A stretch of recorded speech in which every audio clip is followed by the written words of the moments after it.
Ang dami pang iniwan ni ano. May thumbnail. Confidence pa yun.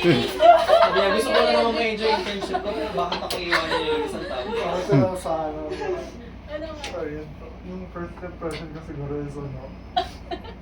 Hindi ko hindi ko inaasahan na all throughout ng internship ko magiging friend ko siya or interaction ako. Kasi yung first, ano, parang wala, ignore lang na parang sige, nandito lang for internship, walang ano.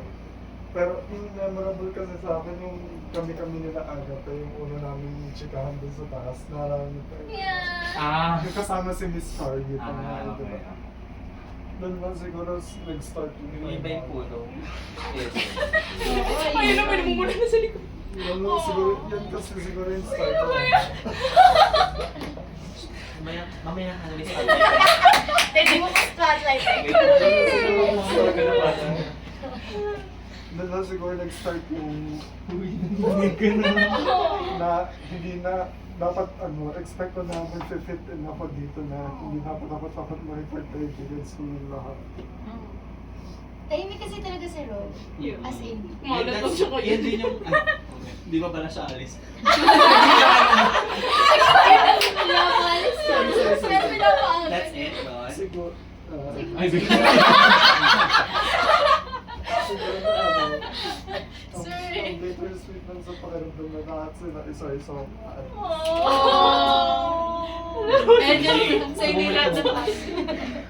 Ay, magaling na kayo naman.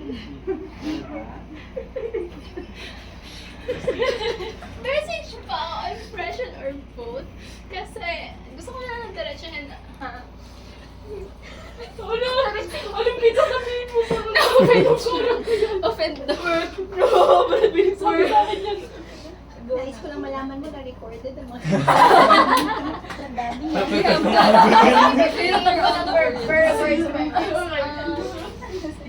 I wish I warmed up with you sooner. Kasi,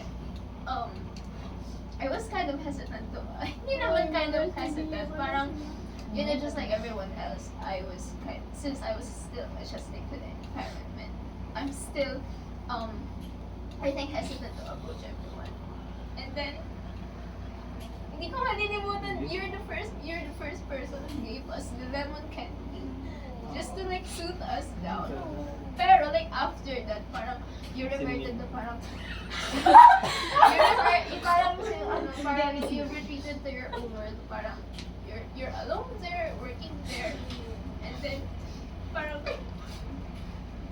when we came up to GMM, I was still kind of hesitant to work with you, but I really appreciated that you're the first person that I collaborated with in GMM. English. Kaya ano na kami Bakit? May wala lang siya.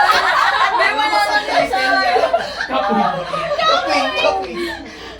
Wala nang nasalbi. Bakit bro? Gusto mo kung Tagalog ako. Hindi, ayun. So, just like to sum it up, I wish na parang we could have been like, you know, closer and, you know, established a much stronger